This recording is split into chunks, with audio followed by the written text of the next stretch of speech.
Filipenses 3, versículo 1, diz assim, a Sagrada Escritura. Quanto ao mais, meus irmãos, alegrem-se no Senhor. Escrever de novo as mesmas coisas. ênfase em mesmas coisas. Escrever de novo as mesmas coisas não é problema para mim. As versões de alguns irmãos vão dizer que escrever de novo as mesmas coisas não me cansam. Ele vai dizer que não fica cansado de escrever as mesmas coisas. E não é problema para mim, porque é segurança para vocês. Vamos fechar os olhos e orar. Querido Deus, amado Pai, obrigado. O apóstolo Paulo aqui, ele se vale de uma ideia que claramente desenha um pai para mim. Primeiro ele fala que não se cansa. Pai, uma das marcas, hein, Danielzinho? Agora, pai, novinho então. Dia desse, pastor Álvaro, eu falei, pastor, tô aí num ritmo legal de dieta, tô comendo melhor, tal, pensando inclusive em parar de jantar. Aí o pastor Álvaro falou, não faça isso, agora ainda não. Eu falei, ué, por que ainda não, pastor? Ele falou, porque você tem um filho pequeno, você precisa jantar para estar com muita energia para cuidar dele. Eu falei, pô, aí, conselho, o homem realmente tá muito sábio. E é verdade, gente, como a gente precisa de energia, às vezes meia-noite, às vezes 11 horas da noite, tá precisando de energia. E Paulo aqui diz, eu não me canso de dizer as mesmas coisas. Gente, isso é ou não é a descrição de um pai? É ou não é, gente? Hein, Washington? Quantas vezes? Agora é tão grandão, né? Quantas vezes, amigos? Hein, Léo? Olha o Léo ali rindo já, sorrisinho no canto da boca. A gente fala uma vez, aí fala duas, Silas, fala três, fala quatro, fala cinco. E tem hora que a gente parece que vai cansar, mas a gente dorme, acorda no outro dia e está pronto para de novo falar mais uma, mais duas, mais três. E uma marca de um bom pai é que o pai não cansa de dar bom conselho para o filho. Pai que é pai não cansa, não desiste.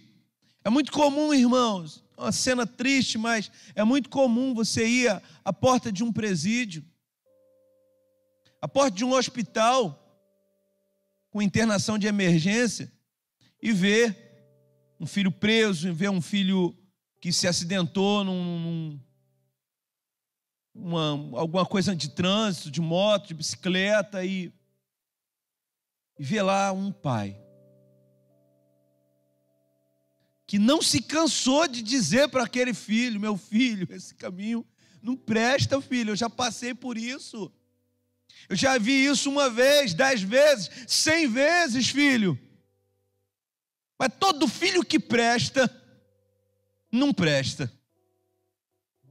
Porque todo filho, e essa é uma figura muito clara para mim e para você, como crente, todo filho dá trabalho para o pai.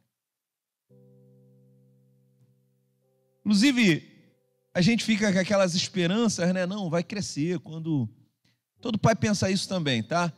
Não, quando está com 1, quando tiver com 2, vai estar mais controlável. E com 2 fica 3 vezes pior. Aí fala assim, não, quando tiver com 5, com 4, vai estar mais, eu vou estar dominando mais aqui, a comunicação vai estar melhor, e com 4, 5 aparecem outras demandas. Aí você fala, não, quando tiver adolescente, já tem ali os irmãos, as irmãs rindo ali atrás. Quando tiver adolescente, aí a comunicação vai estar boa, porque vai ter um quase adulto, e a gente vai conversar, e dialogar, e negociar. O pastor Alves falou que com adolescente você tem que aprender a negociar. E aí, você... Ai, meu Deus do céu. E a agonia cresce. E é muito comum você escutar um pai, uma mãe, falando da agonia, da hora que não chegou e do filho. Aí, qual a idade do seu filho? Aí você imagina assim, deve ter uns 12 anos, uns 10 anos, você fala, 35. Aí o filho, mas 35 tem seu filho? E você está fazendo um discurso, parece que a criança tem 2, tem 10. Porque todo filho que presta enche o coração do pai de preocupação, Essas dinâmicas são muito comuns. Eu gosto de pensar que a gente, como filho de Deus também gera sentimentos no coração de Deus. O que eu quero nessa manhã trazer dentro dessas ilustrações, dentro dessa ilustração que obviamente toda ilustração, gente, ela tem os seus limites, né? Dentro dos limites, um limite óbvio disso é que Deus não é um pai como a gente. Ele é um pai especial e diferente. Ele tem marcas muito peculiares. Entre elas, ele é onipotente, onisciente e onipresente.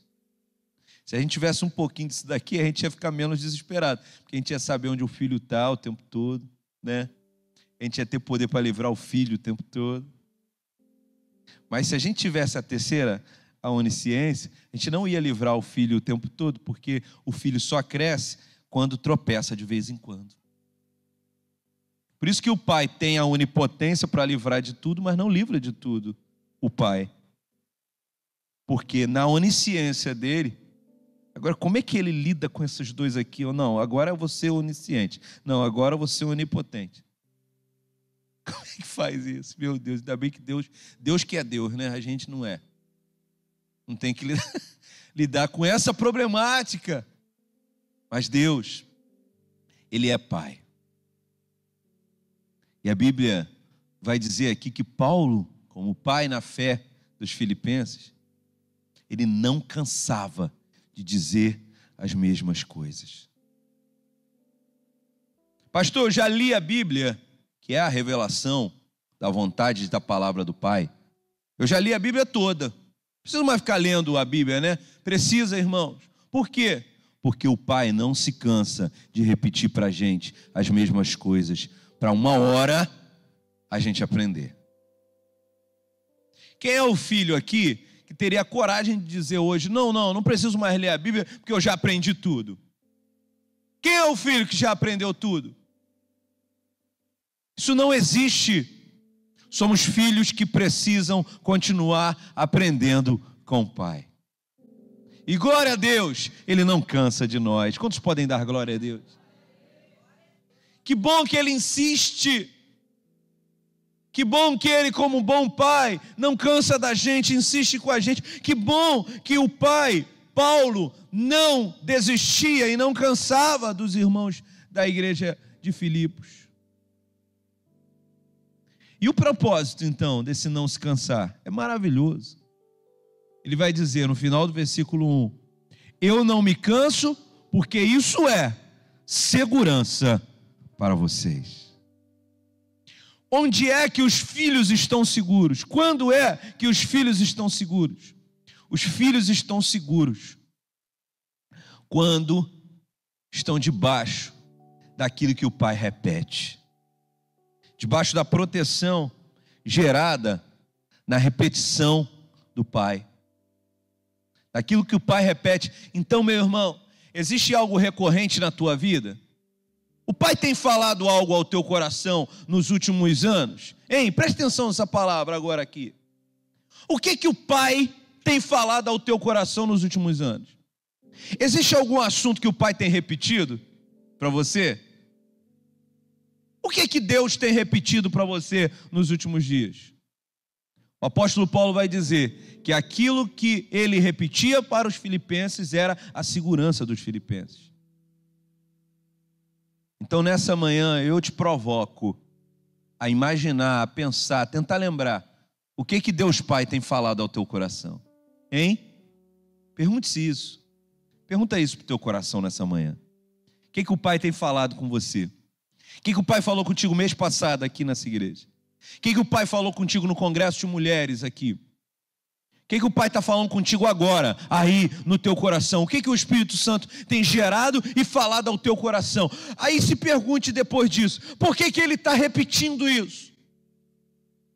Porque na hora que você começar a cumprir, o propósito de Deus vai se cumprir na tua vida. Quando você começar a entender e obedecer o que o Pai tem repetido a você, o propósito dele vai se cumprir na tua vida. E quando o propósito de Deus se cumpre na nossa vida, encontramos essa tal segurança aqui. Estamos seguros em Cristo Jesus. Meu irmão, eu tenho feito um exercício mental nos últimos tempos de puxar na memória memórias afetivas boas. E eu me surpreendi com uma memória diferente, estranha até. Meu pai teve um período que meu pai era pedreiro, excelente pedreiro inclusive, muito bom pedreiro. E era requisitado demais para trabalhar lá no Rio, lá embaixo, em obras grandes, em amigos, né, que a gente tinha, amigos que ele me apresentou, alguns. E teve um período que ele recebeu um pedido de um vizinho, de um amigo nosso até hoje, para ele embolsar. O amigo tinha feito uma casa, a casa estava toda pronta, mas o amigo pediu para ele embolsar a casa toda. Quem conhece de obra sabe que embolso é uma obra mais fácil de fazer, né, mais simples, menos trabalhosa, né? Concreto é mais difícil de fazer do que massa, né? E aí ele teve uma ideia. Ele me convidou para ser o ajudante dele. Adolescente, uma experiência maravilhosa, uma lembrança ótima que eu tenho desse período. Foi um período longo, demorou 1 mês e meio mais ou menos para embolsar. A casa é muito grande a casa, em uns 3 quartos, sala, cozinha, 2 varandas, casa muito grande. Embolsar ela por dentro e por fora. Ele fez tudo. E eu lembro que eu tinha acabado de comprar, aí você vai entender por que essa é uma memória afetiva e peculiar, é bem diferente. Muito provavelmente você nunca viu isso na sua vida. Eu era um ajudante muito estranho, gente, de pedreiro, porque eu fazia massa escutando Antônio Vivaldi, escutando Johann Sebastian Bach, e meu pai ria, e não entendia aquilo, né? Ele gostava de forró, ele gostava de Luiz Gonzaga.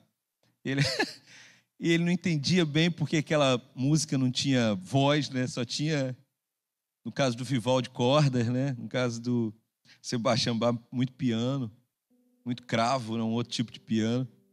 E eu colocava alto. Eu tinha a casa é bem pertinho da casa que a gente morava. Então eu levava o meu aparelho de som. Na época estava muito na moda o 3 em 1, hein? Meu Deus do céu, eu sou um pai velho agora, ó. Quem já teve um 3 em 1 aí, dá um glória a Deus. Ai, meu Deus. E o meu, gente, era um 3 em 1, daquele que você apertava um botão, saía a portinha, né? E você botava 3 CD, hein, Joelson? Aí você programava, o que você viu? Aí eu botava lá Vivaldi, Johann Sebastian Bach e Strauss Júnior. Botava para ouvir. Aí, gente, fazendo massa, aí tinha hora que eu parava, né, e escutando aquela sequência ali da Primavera de Vivaldi, e fazendo massa. Era uma obra muito diferente, muito alta, eu botava o som muito alto, estava na varanda da casa, as pessoas passavam na rua e não entendiam aquilo, que pedreiro maluco era aquele que escutava Antônio Vivaldi. Que memória boa. Que tempo bom foi aquele.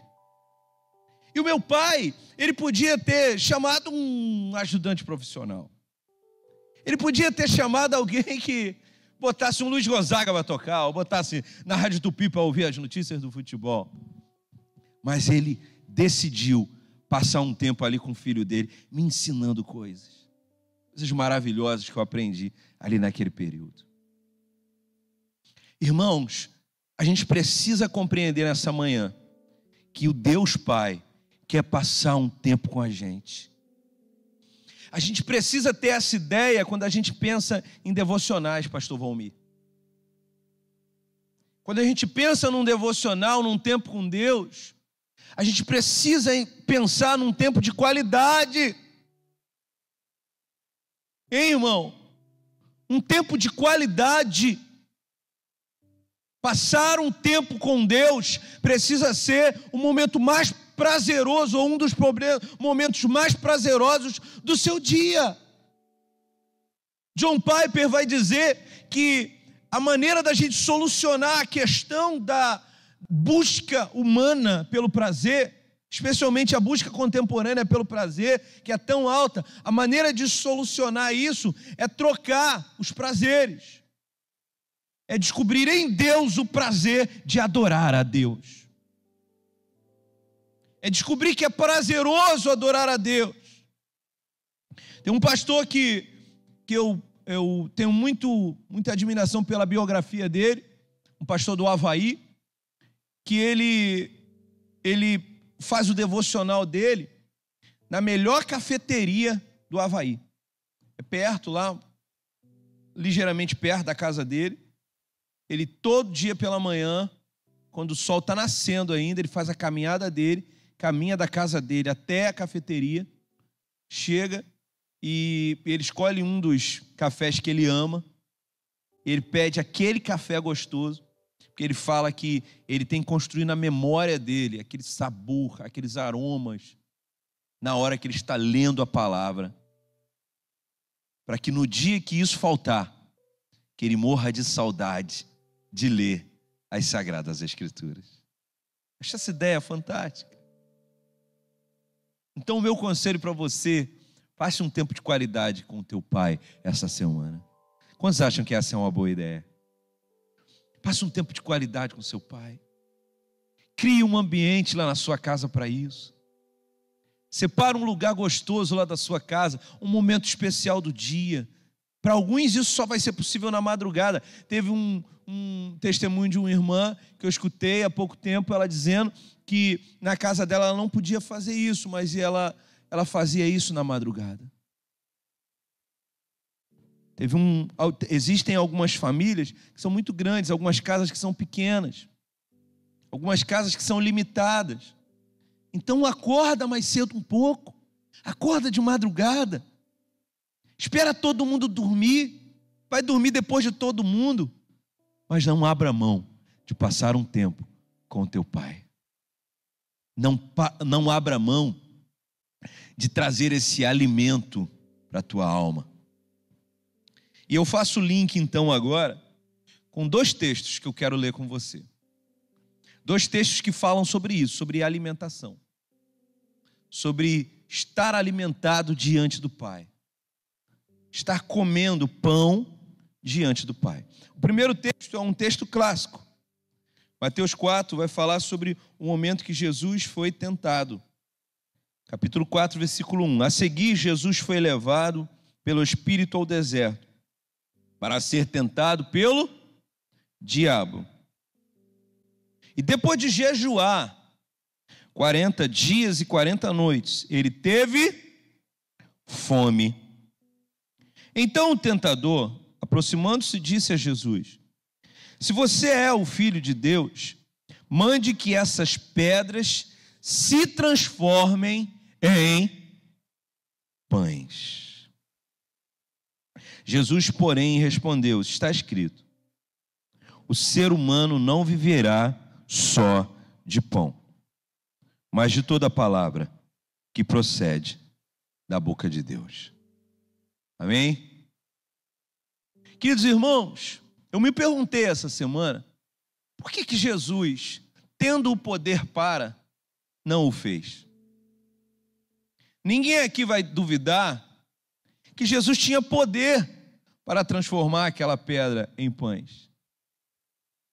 Essa semana eu fui à padaria e eu dei a sorte, Léo, que o pão tinha acabado de sair, meu irmão. Eita, gente. É ou não é bom, gente, quando o pão acabou de sair do forno? Está quentinho. é maravilhoso. Ai, gente, quando aquele pãozinho que você bota no rosto assim, chega a queimar, dá um glória a Deus aí, gente. É bom. Ai, gente. Aí Jesus lá tinha uma pedra na frente dele. Ele 40 dias morrendo de fome. Gente, tem uns irmãos aqui, se ficar 40 minutos sem comer, já transforma a pedra em pão, se puder. Jesus está 40 dias, 40 noites.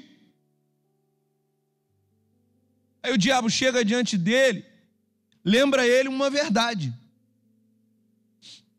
Que o inimigo da nossa alma, ele não vai nos tentar, as nossas maiores tentações não vão ter relação apenas com as nossas fraquezas e inclinações.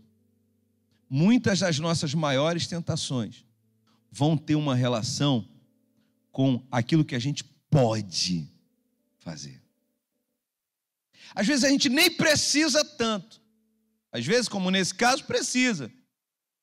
Mas a questão é que a gente pode. Está diante de nós aquela situação. Você pode. E isso às vezes é um grande problema. E Jesus estava aqui, diante da possibilidade. Ele podia pegar aquela pedra e transformar num pão quentinho.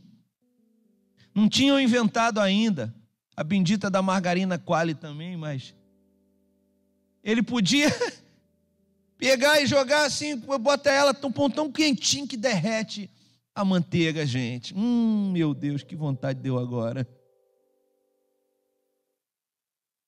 Mas por que Jesus não fez? Pergunta aí nos olhos. Por que Jesus não fez isso? Ele estava com fome, gente. Por quê? Por que, Josiel?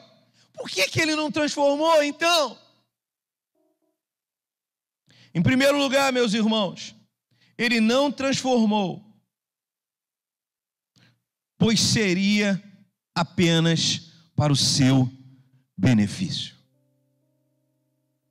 Jesus jamais fez um milagre que o único propósito daquele milagre era se servir. Nunca. Não tem um relato bíblico de todos os 3 anos que ele anda, fazendo sinais, prodígios, falando, pregando, libertando e curando. Não tem uma passagem que ele vai fazer um milagre, porque o único beneficiado daquilo seria ele. Nós somos assim. Nós, a gente às vezes vem para a igreja com propósitos que são só nossos. Às vezes a gente está na casa do Senhor, ouvindo uma palavra, ouvindo um testemunho. Quando escuta um testemunho de alguém que venceu, ao invés de dar glória, alguns de nós às vezes sentem até um pontinho de inveja. Fala, meu Deus, quando é que vai chegar a minha hora? Tem até música que fala isso. Que viu você na prova e não te ajudou, vai ver você na bênção e vai se arrepender. Queridos irmãos, essa é a nossa natureza. Essa música está certa, tá? Ela está certa na letra e na poesia. Está errado para cantar, mas está certo na letra e na poesia, porque nos descreve. Essa é a sensação de muitos de nós. Inveja. E se a gente fosse, gente, a gente tivesse o poder de transformar pedra em pão, meu irmão, ia faltar pedra no Brasil. Não ia ter mais padaria no Brasil. Queridos irmãos, ele não fez porque ele não fazia pensando só nele. Ele não fez porque ele sabia que aquilo também, olha aqui, em segundo lugar, além de não ser só para si, ele sabia que aquilo não era para o benefício dos seus próximos. Ele olhou para aquela pedra, sentiu fome, escutou a fala do diabo e falou, no que isso vai beneficiar o meu próximo? Ele olhou e estava sozinho no deserto, só tinha ele. Todas as vezes que Jesus fez um milagre, um sinal, um prodígio, ele ia beneficiar um outro. Inclusive, essa é a máxima paulina do Novo Testamento, do ensino dos dons. Por que os dons existem? Os dons existem por causa do outro. Todos os dons existem por causa do outro. O outro é o alvo do milagre de Deus. O outro. Ah, é, pastor? Então é por isso que eu estou orando e não estou recebendo? É por isso que eu estou orando, jejuando e não está fluindo e não está acontecendo? Quem sabe, irmão? Quem é que tem coragem de fazer essa pergunta para si mesmo? Quem é que tem coragem de se perguntar: ei, será que aquela oração que eu fiz o mês passado, eu estava pensando só em mim, no meu benefício apenas? Quem é que ia ganhar se eu recebesse aquele milagre de Deus? Quem é que ia se beneficiar? Comece a se fazer essas perguntas. Porque Cristo deixou de ter o alimento milagroso, o alimento do Pai. Ele deixou de comer o pão ali naquela hora. Porque em primeiro lugar, ele não pensava só nele. Em segundo lugar, ele não conseguiu ver como transformar aquela pedra em pão podia beneficiar o próximo dele. E em terceiro lugar, transformar aquela pedra em pão não ia glorificar o Pai. E como a gente escutou aqui quarta, e tem escutado, pastor Álvaro, essa é uma fala recorrente, linda do pastor. Tudo que a gente faz, gente, a resposta das nossas orações está na pergunta: é para a glória do Pai? O Pai vai ser glorificado com isso? Então Jesus deixou de comer aquele pãozinho gostoso e quentinho, ósto, porque aquilo ia beneficiar só ele, não ia beneficiar ninguém e não ia glorificar o Pai. Mas eu quero convidar você para abrir um outro texto. Mateus capítulo 15, versículo de número 32. Ele diante de pão de novo, da possibilidade de comer pão de novo. Mas você vai ver de novo aquelas características.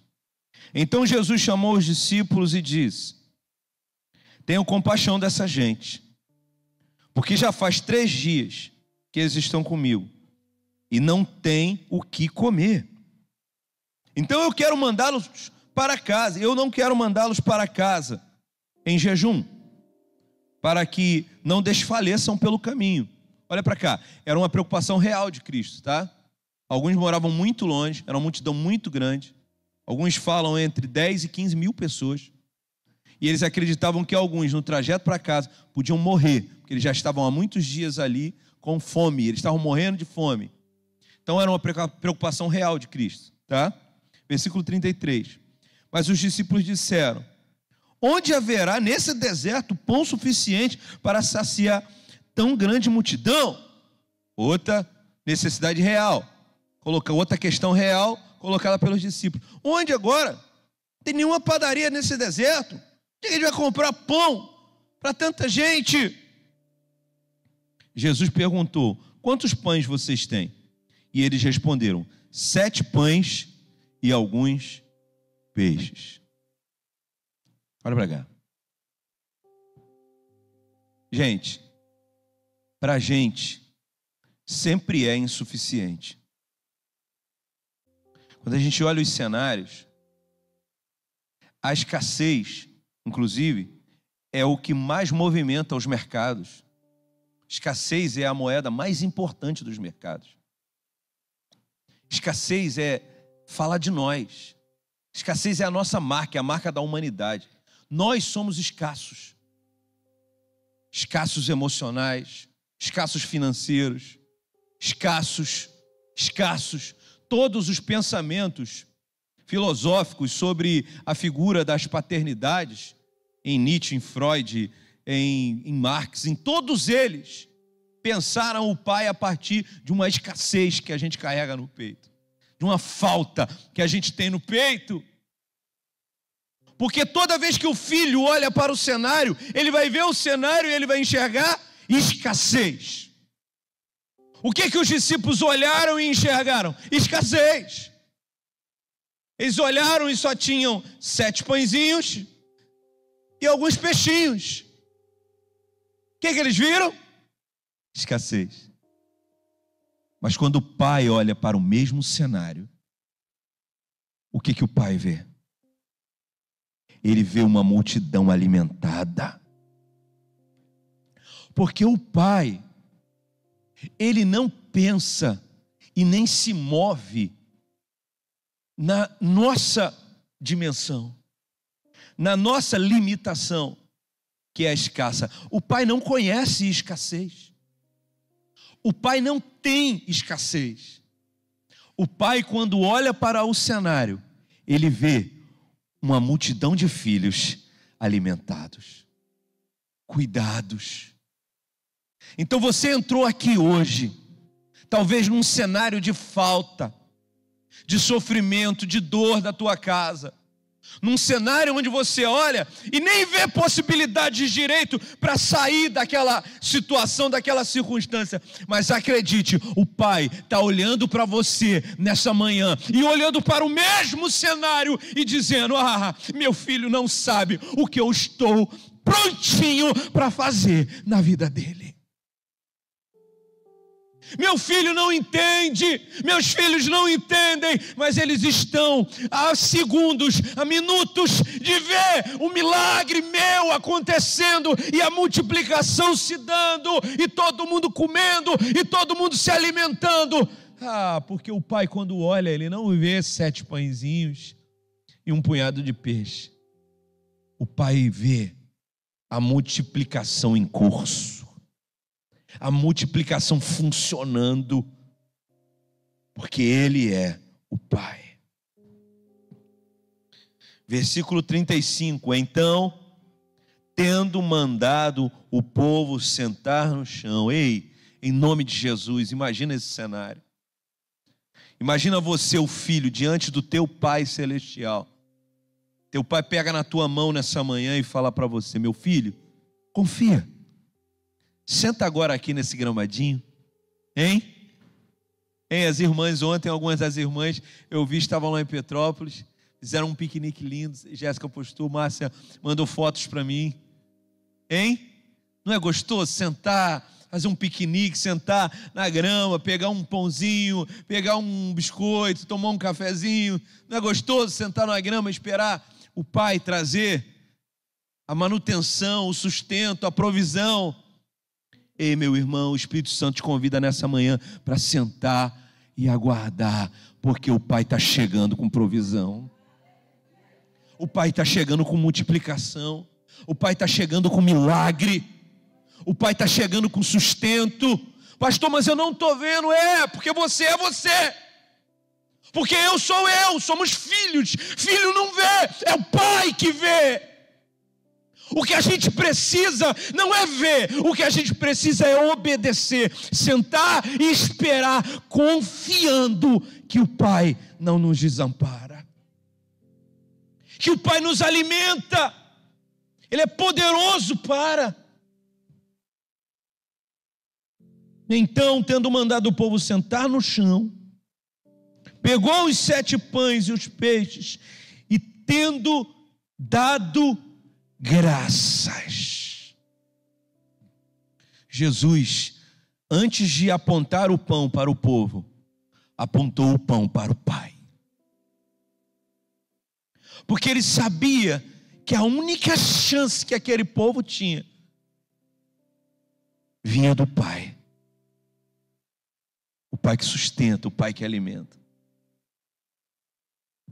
Aí, se a gente traça aquela mesma dinâmica que foi impossível lá diante da tentação do diabo, a gente vê as marcas de quando Deus está pronto para fazer um milagre na nossa vida. Porque se lá no primeiro era impossível, porque Jesus não fazia milagre em benefício próprio, agora Ele fez, porque o benefício não era dele.